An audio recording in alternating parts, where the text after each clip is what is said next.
Hello, this is VOW, Voices of Wisdom, the show that might be for everybody, but everybody needs to watch this show. The title of the show today is the 250 Commemoration Our Perspective. I'm going to start this. The 250 celebration. The number 250 has taken a significant meaning for Black people in the United States, particularly as the nation approaches the 250th anniversary of the Declaration of Independence in 2026, or America 250. Here's a significant breakdown. Commemorating a long fight for freedom, for many Black Americans, America's 250th anniversary is not a celebration of freedom already won, but a reminder of the ongoing struggle for true equality and freedom that began long before the nation's founding. Acknowledging the stain of slavery, the 250th anniversary also brings to the forefront the 250 years of slavery imposed on African Americans and the systematic racism and oppression that followed.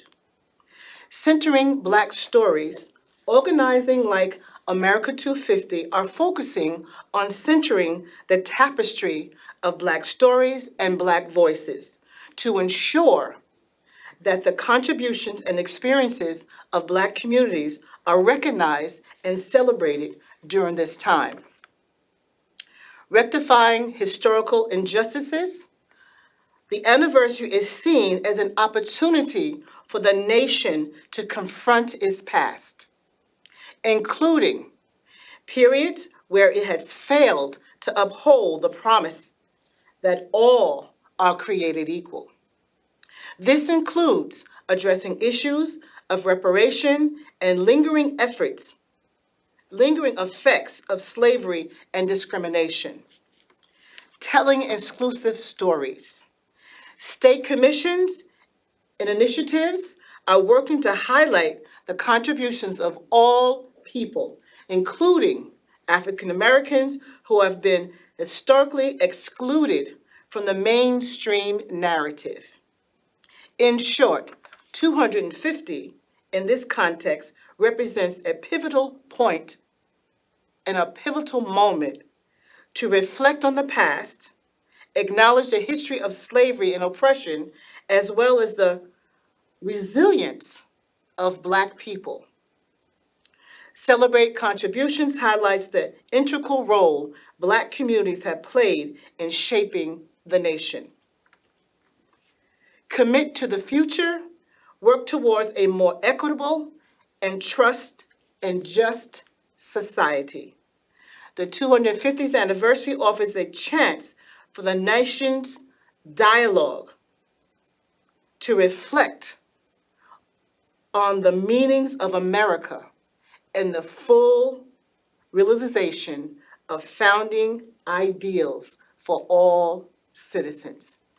And with me today, I have the awesome pleasure of having my awesome guest, Dr. Georgette Greer Key. How are you, love? I'm doing great. Thank you for having me. You know, I'm so excited to have you here because you are actually you are a member and on the committee for the 250. So you're the experts who are going to share with us today some information to expound on what's going to happen next year.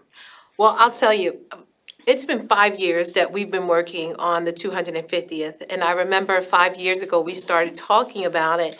And people were like, what? Oh, this is 5 years away. And look, we're here today speaking about the 250th commemoration.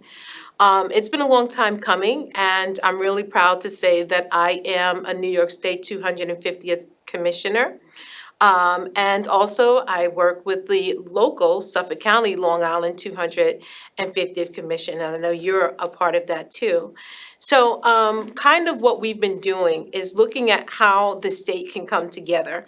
One more thing I want to say about the 250th Commission, because I said yes, and to be on that commission, and it not only just acknowledges the 250th, this commission goes up to 2033. Because next year we have amazing celebrations too that's kind of what you talked about, is that we celebrate the end, the abolishment of slavery in 1827, which happened, in New York State. So there's many more commemorations that happen throughout the time. Like even thinking about next year, we're talking about the 250th, but that's also the 400-year celebration for New York City. So there are many things that we have to talk about, but the biggest piece to it is the fact that we are considering everyone's contribution to these celebrations. Which is extremely important. It really is, because it's been left out of previous celebrations if you look back over the years. And I'm so glad that you're at the table, because that's important. Yeah. That's really important. So continue. Yeah, so it's one of those things, and we talked about this too. We were very careful not to say celebration. It's commemoration, because celebration denotes that you're celebrating something, and that's not a celebration for everyone. Some indigenous, nations, don't want to take part of it. I heard one of my colleagues um, talk about how most of the Haudenosaunee people are not going to be celebrating because they stand for peace. And so they don't want to celebrate this moment or commemorate it because it was war. So What was the name you said? Haudenosaunee, and this is when you go upstate New York, you start to see those indigenous nations, just like we have here, Montaukett, we have Shinnecock, we have Puspatuck, and many other nations that are here on Long Island. And you think about what their response is going to be, what is their response to this commemoration? And it's not always going to be, a happy-go-lucky thing. Or those for people who have been enslaved. How are they perceiving this? How long did they have to wait for their freedom? And that's part of what the commission has been talking about. We can no longer afford to celebrate things and not include all voices. And so in this commemoration, we are also uplifting the unfinished revolution. Okay. And that's really important to us because the resolved revolution is still ongoing. As a commissioner of the New York State 250th commemoration, if you go to our website directly on there, you will see the visual. And that visual has everyone. It has the LGBTQA plus with Stonewall in the back there. What about that unfinished revolution? It has the image of indigenous people as well, because what does that look like now when we talk about what the revolution is really about? And of course, it has African Americans and women. We have unfinished business because today you look at where we are and we're not living up to the promise. That's right. Right? The promise of the document, whether you're originalist, whatever you are, we are not living up to that document. And often I think about these documents, the Constitution, Declaration of Independence, Bill of Rights, so to have you. We don't really literally read these documents. Absolutely. And so to me, I think it's another time for us to, let's look line by line and see what it says.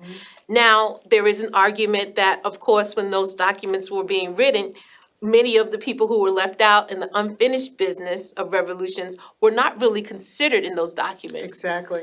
That may be true, but guess what? The documents are there nevertheless, and we are going to take full advantage of what was written there. Absolutely, absolutely. I'm and- glad they have put that on the screen Yes. so we can see that. Yeah, so if you look at this site, we are working with the Department of State, we are working with Department of Education, and we have various programs that are going to be planned.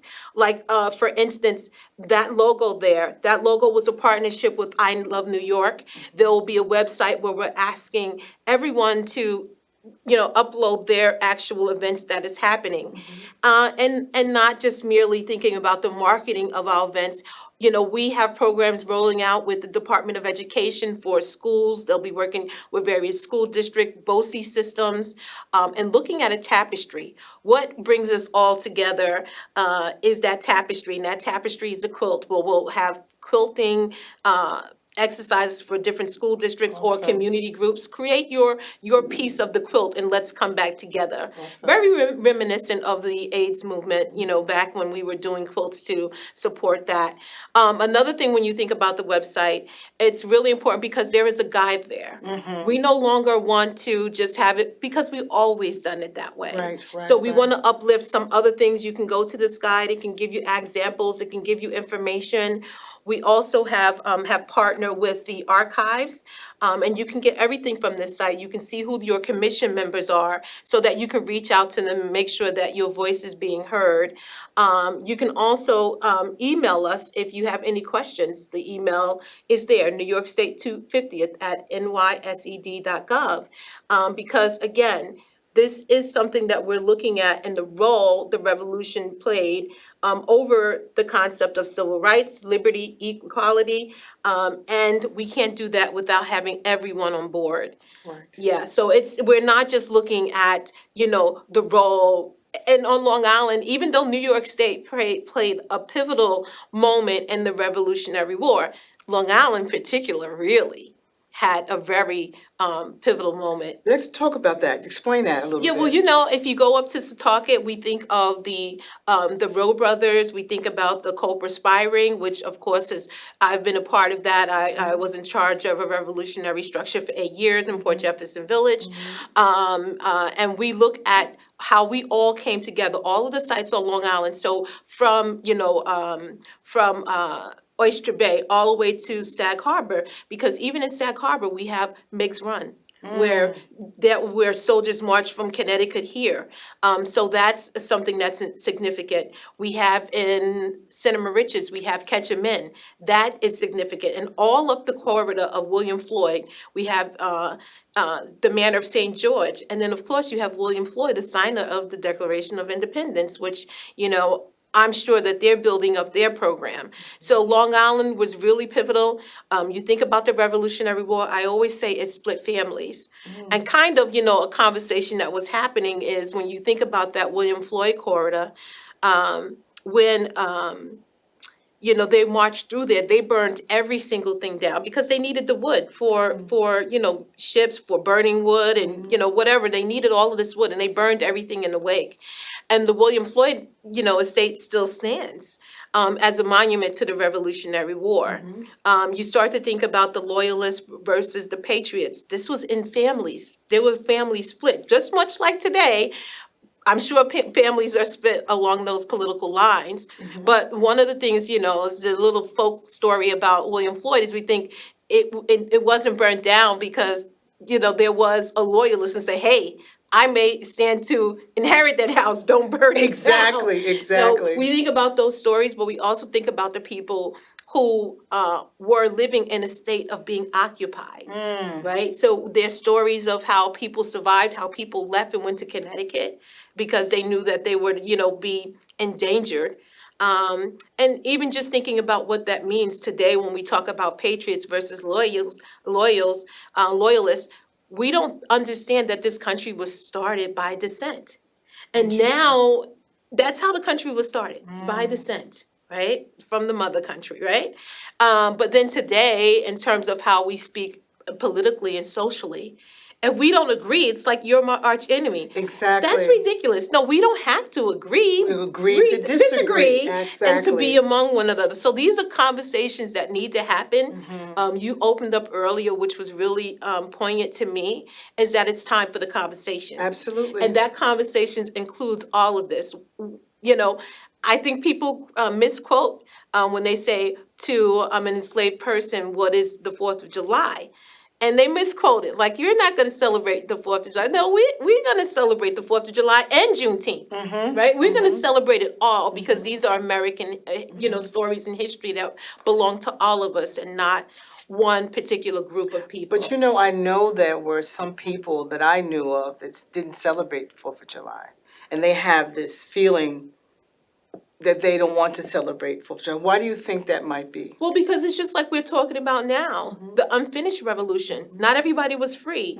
But then there's other people who say it's really not the 4th of July. It really was signed on July 2nd, but people waited. So there's all of these nuances. Yes. But I think the important thing is that it's you should do a look back. We shouldn't just use these holidays as shopping. Let's go get a sale on this. We should really look back. And I really think if people started to read the Declaration of Independence, they will understand where we were trying to go and what we could have been and what we still can be. But we have to strive to do that and look at those principles and not warp it for our own selfish, means. And I think it's so important you said that, because so much of the holidays, these sales are going on and people rush to buy things and whatever. And I think obviously a lot of money is made by that instead of really, really focusing on the really meaning of that. Yeah. And I'm also concerned about how much is being taught in the school. Yeah.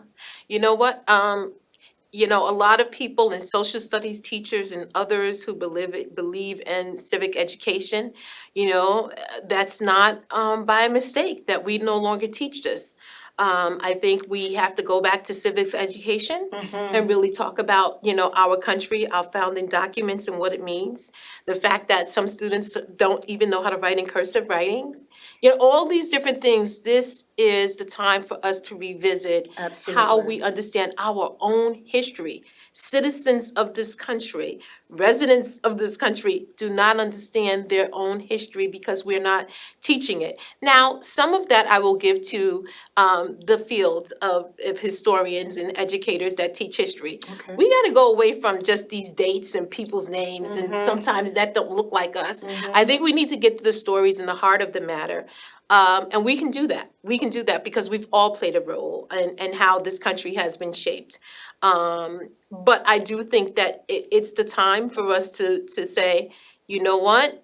We have to get more involved. So many people have taken their hands off the plow because it's convenient, it's easy, and what we're facing current in this daytime, which is not the first time we've ever faced what we're And currently facing. the thing that I've had a conversation with people about this time, and we can't ignore I'm not cursing today. We can't ignore what is really going on in this country.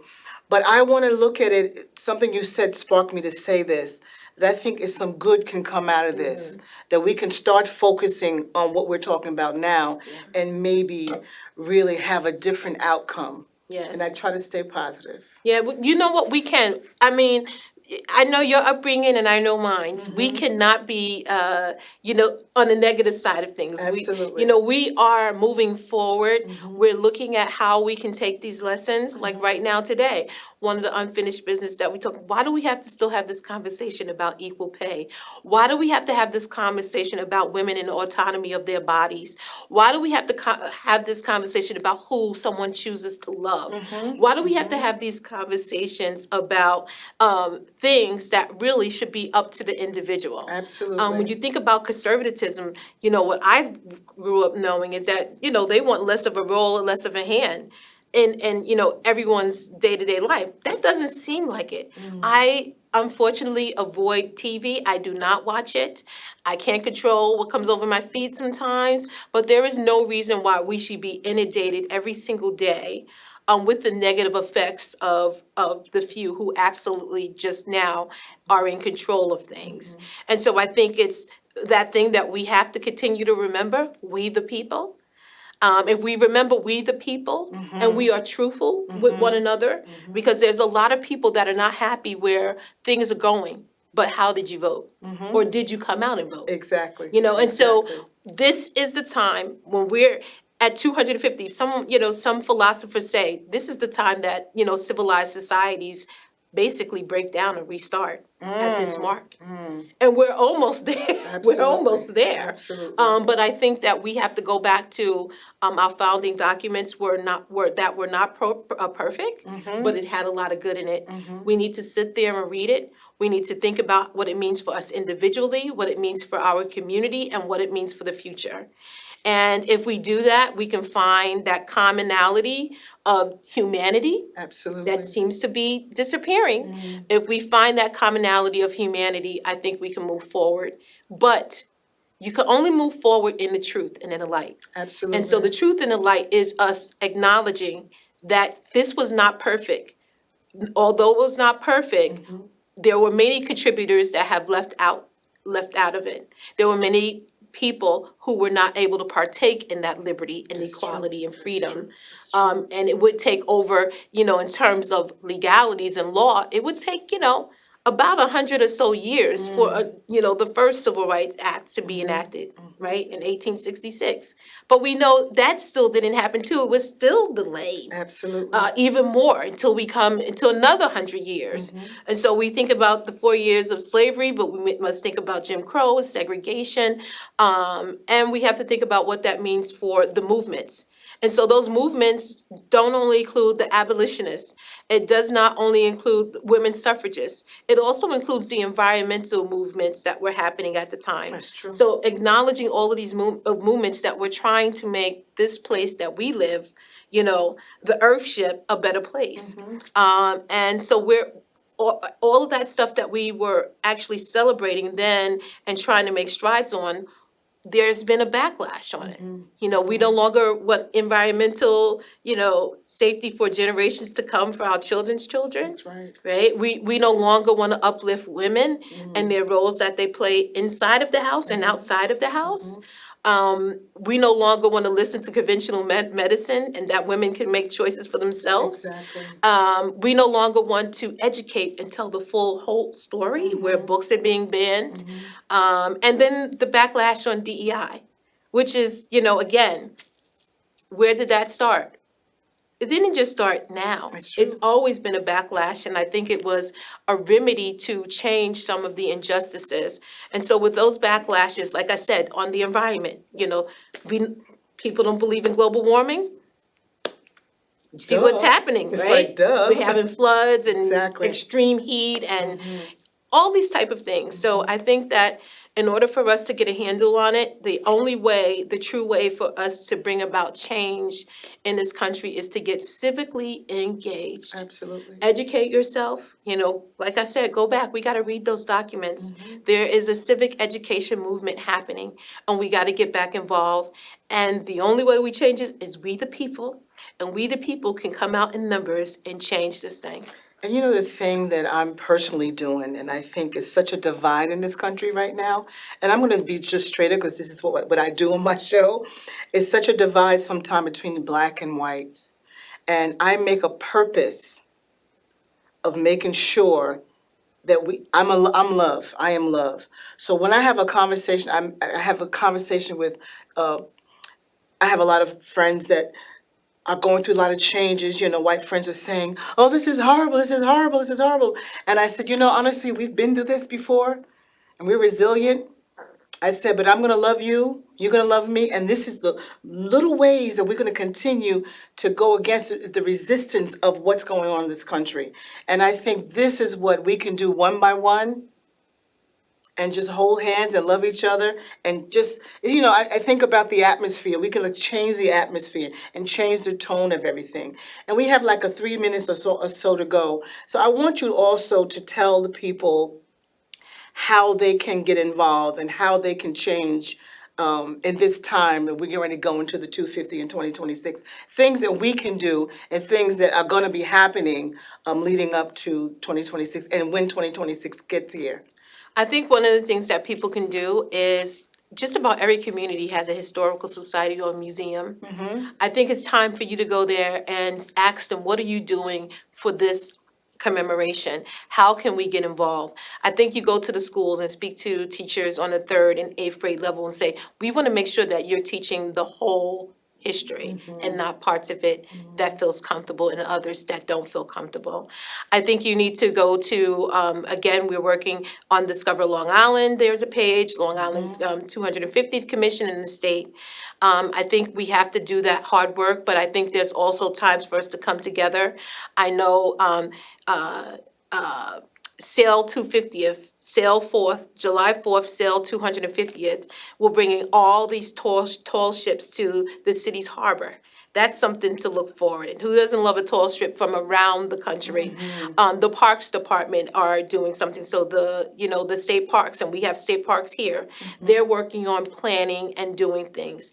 You got to go. These are organizations and places and that we support without tax-paying dollars. Absolutely. It's time for you to ask them. We have a requirement of you, and that is to be of good to the general public. And so we get involved with all of these organizations, ask them what they're doing for the 250th commemoration, how you can be involved, and make sure that if your child or is going to the school, that they are also getting that in the school system, which I know was a part of the Department of State's education plan.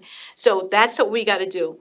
School, museum, historical society, parks department, and even your local government. The local government will be celebrating, so whether what township you live in down to the villages, everyone's going to be celebrating this. But most of all, have the conversation about what it means to us now. Absolutely. So one more time, give the website to the 250. It's on the New York, all you have to do is Google 250th New York State Commission, and it will come up. But also, I know the website is right up here, so you can see that website. But there's also an email that you can go to if you have any questions. And of course, as your commissioner for Long Island representative, please reach out to me. But you can email New York 250th at nysed.gov. And you could always email me because I'm making sure that Long Island's voice is heard in regards to this 250th. And I am Georgette Greer-Key from Eastville Community Historical Society. You can find me there. So this has been an awesome show. It's been very informative, and I thank you. And I'm just so excited that we are making a difference, and we are letting you know that the 250 commemoration, we're doing this perspective that include everybody. So thank you so much for being here, and thank you all for tuning in. And make sure you check out the website and get involved. Dr. Georgette has told you all the different ways that you can get involved, so please get involved. And we thank you, and you have a wonderful, wonderful, wonderful day. Peace.